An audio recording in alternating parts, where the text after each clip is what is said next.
Welcome back. It is 10 minutes past 7 here in Paris. Time now for The World This Week, our weekly look back at the big news stories of the world. And as every Friday, we're joined by our panel of journalists to have a look back at what's been making the headlines this week. I'm joined here in the newsroom by Vivienne, who is contributor to Time magazine. Also here with me today, Ammar RABBO, who's a Syrian photojournalist and a regular both in our French channel and our English channel. Thank you for being with us. Also with me tonight, GRUNSTEIN, also a favourite of the show, editor-in-chief of the World Politics Review. Thank you for being with us. And we're also joined by Brian EADS, who's a journalist for the English service at RFI, also a former foreign correspondent for the Observer newspaper, Reader's Digest, and a TV documentary maker as well. Thank you for being with us this evening. The big headline in France this week was François Hollande's visit to the United States. It was the first time in 18 years that a French president was welcomed on a state visit to the United States, and no expense was spared. The delicate question of where to seat the newly single president was resolved for the state dinner in Washington, and then he was off to California. Let's have a listen to what the French president had to say there. San Francisco, California. This is the place where tomorrow's world is being invented, the world of the 21st century. It's a genuine revolution that started here with new technology. And this is where the world's best talents meet, and that is why French people are here. François Hollande there, Vivienne, on his trip to the United States. You spoke to him before he went. You interviewed the French president. It was an opportunity for him really to put an ocean away between his sort of romantic troubles that we've made much of, the bad poll ratings he has, and really to shine in the limelight of all that Washington has to offer. Well, he was very, very careful to present himself as a world statesman, and he was terribly kind of almost irritated that he was so ground down by the titillating scandal, which of course, you know, made him famous among Americans, whereas before they might not have even known who he was. So when I interviewed him, he was very, very keen to present himself as the partner to Obama in the war on terror, on the global economic recovery, and all these major issues: Iran, Syria, Africa, and to, as much as possible, sideline any question about his private life. Which was, of course, what so many of the journalists travelling with him were interested in. Judah GRUNSTEIN, one can understand the reasons why François Hollande would be pleased to get the sort of headlines he's been getting across the Atlantic over the course of the last week. Why did the Americans, what was in it for the Americans to go all out on this sort of visit? Well, it has to do with the marriage of convenience and necessity that has basically been struck up over the past year and a half between America and France. A lot has been made of France's security role in Africa and how that takes pressure off the United States. The truth is that the United States, when President Obama referred to his two daughters and how he didn't want to choose between one or the other, the truth is the United States' approach to Europe is more similar to a child who asks one parent permission for something, and if they say no, he then goes and asks the other one. The United States generally runs down the list in Europe until they get someone to say yes. In the past, the list has been the United Kingdom, NATO, and Nicolas Sarkozy succeeded in putting France on that list. Hollande has continued to and has kept France on that list, in part because Afghanistan has made the United Kingdom and NATO no longer available militarily. So in some ways, France has become America's not necessarily preferred security partner, but the most available right now. Brian Eads, it was notable over Syria, for instance, that when the British couldn't step up to the plate and make themselves America's ally, and when it was threatening to take on Damascus with strikes, that France was very prompt to take that role of very aggressively arguing for that very thing. Well, I saw the love-in at the White House. This is the start of a beautiful friendship, and I thought these are two lame ducks. Their approval ratings in the gutter.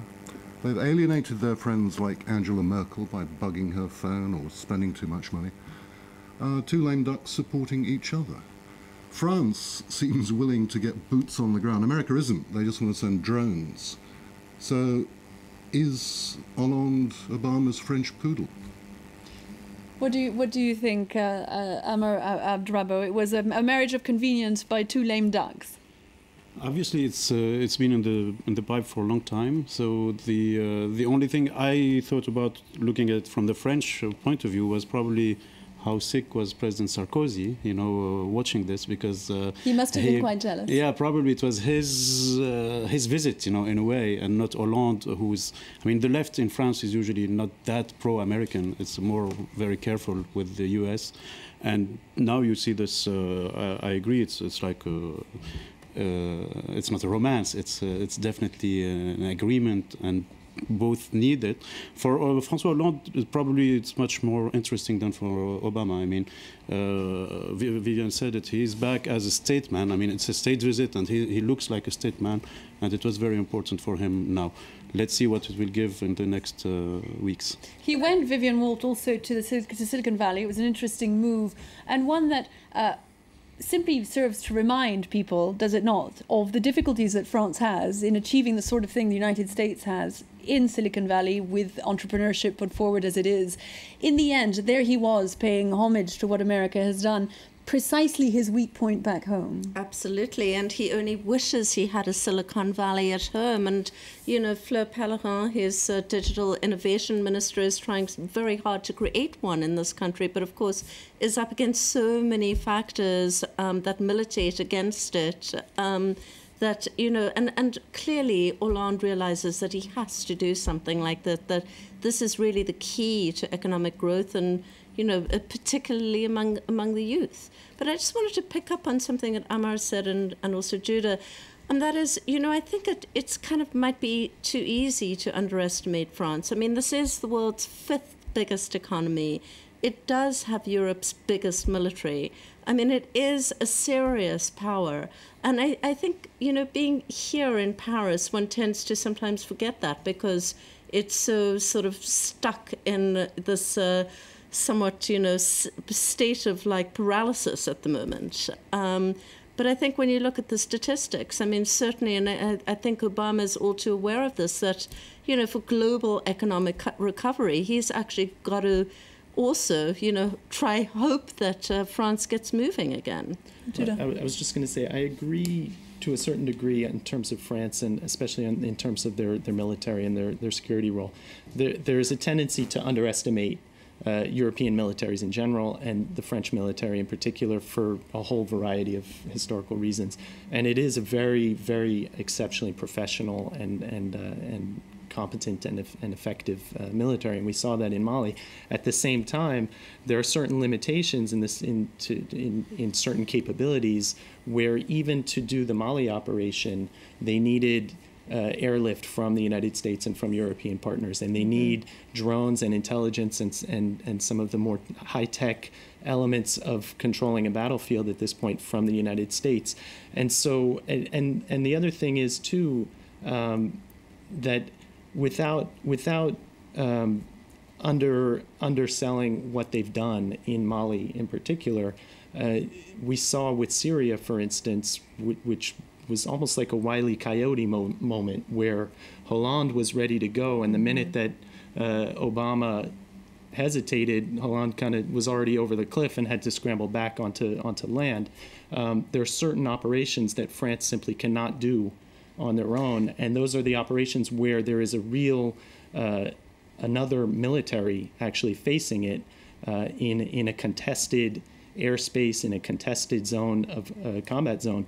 So I agree that it's not fair to say that the French military isn't competent, because it definitely is, but the role that it can actually play in some of the larger conflicts that might become necessary will always be limited, and it will always be complementary to But on that question of the political force. Will to get involved, the political will to intervene, Brian, is what we have seen these last few years, and it began before François Hollande, it began in Ivory Coast, it began with Libya, is a determination to get involved, to dirty one's hands, to militarily help where they can. And this is something that has changed tremendously in in Paris's position in international relations. And one can understand that for Barack Obama, these would be points in François Hollande's favor. I take the example of the Central African Republic most recently.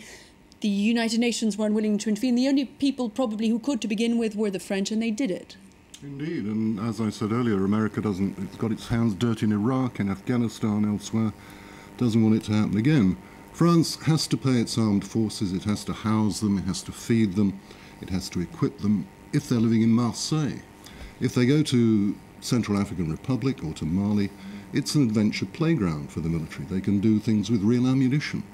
It's great training. Why not? And also it boosts France's profile on the world stage. Ammar RABBO, whatever François Hollande's failings domestically, what he has achieved, the two interventions in Africa in the course of the last year have been brave and shown him to be something of a statesman, at least on the world stage. Yes, but in both, I mean, especially in Central Africa, he was always in demand for like European support. We're not even talking about US, but European support, and he didn't really get it. I mean, he's getting small part of what he wants. And on Syria, it's terrible because he was probably one of the most sincere in the end of August and September to do something and to help the Syrian people. Now we see 6 or 7 months later that it's turning into like a humanitarian crisis. So let's do humanitarian support. We're not at all talking about political issues. Nobody's talking anymore about Bashar al-Assad crimes that are the real. I mean, the issue is there. The issue is not the refugees. You have to see where the refugees come from. It's not an earthquake or something like that. I know we'll talk about Syria later, but this is what struck me. If I could just add something too about what we just saw in Washington in general, there definitely was a narrative that was being promoted, and that narrative was this really close friendship between France and the United States, and this really close cooperation over the past year and a half. To get to that narrative, though, you do have to sort of overlook or erase a lot of things. I mean, for instance, in Mali, France was trying to get a United Nations Security Council resolution to go into Mali starting in the summer of 2012, and it was the United States that was blocking that because of the coup in Mali, and because of the fact that the United States didn't want to support a non-democratic regime to reestablish control of their territory. Eventually, well, that was at any rate. At that point, at a certain point in January, when the situation became critical, France acted unilaterally, and the United States celebrated that. But the fact is, for 6 months, they weren't on the same page. We saw what happened in Syria. They weren't on the same page. We saw what happened in Geneva with the Iran nuclear negotiations, where Laurent Fabius, the French foreign minister, arrived at almost the last minute to temporarily scuttle a deal. Now, I happen to agree with the position he argued for, but the manner in which he did it did not go over very well with the other negotiating partners. So as much as France and America, over the long run, and in most cases, their interests will either converge, complement each other, or coexist very comfortably, it's not as if there's a very easy partnership. There's still some rough edges that come up every now and then. I mean, I think what's fascinating about seeing President Hollande in Washington this week is that in the minds of millions of Americans, they still have the sort of memory of the French back in the Iraq War days, having blocked, of course, any French involvement. And, you know, the Americans vilified them for it, and they were regarded as weak and, not on the same side, etc., etc.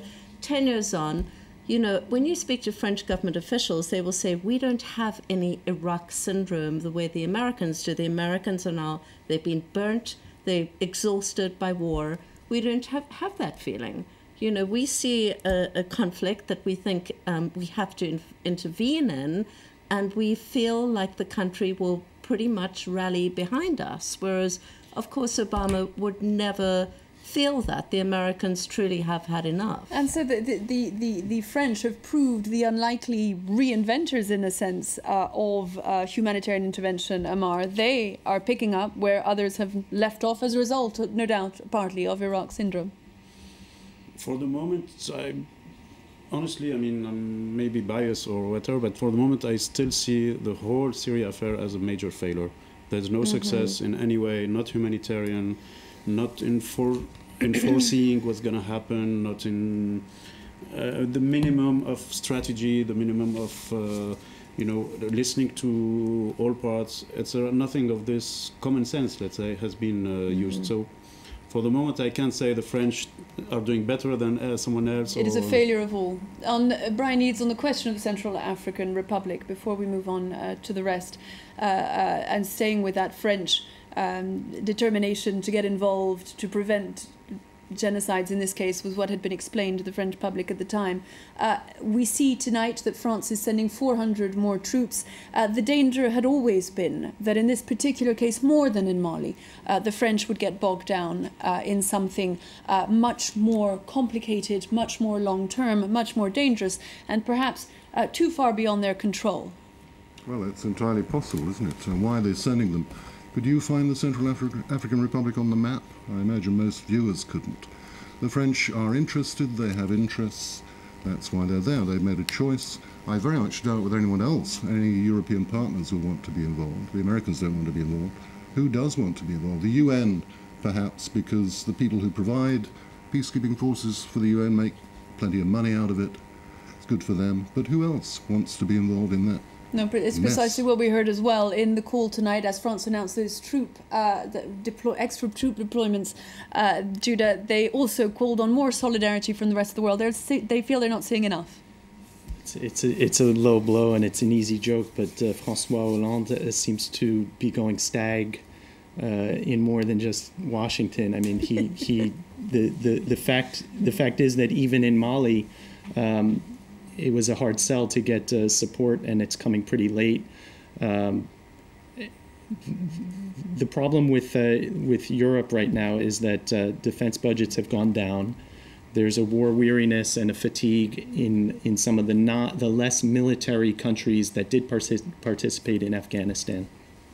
There's a confusion because NATO is now out of the loop because of Afghanistan. European defense, EU defense, was in some ways put on the back burner in the past few years, so there's no real replacement coming through, and what that leaves is essentially France and the UK. The UK's military is in a state of exhaustion from Iraq and from Afghanistan. The French-UK bilateral defense partnership, which was announced with a lot of fanfare, is kind of petering out. It doesn't leave a whole lot of options. There is actually, though, something that's potentially an interesting development in European defense, which is that the Eastern European countries, which have a very big interest in Europe, remaining very interested in defending them from the big, powerful Russian bear on their border, in general, consider the European defense and NATO as sort of interest payments on the day when they might actually need to call Europe for help. Indeed, it was the Poles who'd stepped up to the plate when François Hollande had gone to Brussels to ask for more help with the Central African Republic. We're going to take a very quick break before we come back for the second part of tonight's debate. Do stay with us.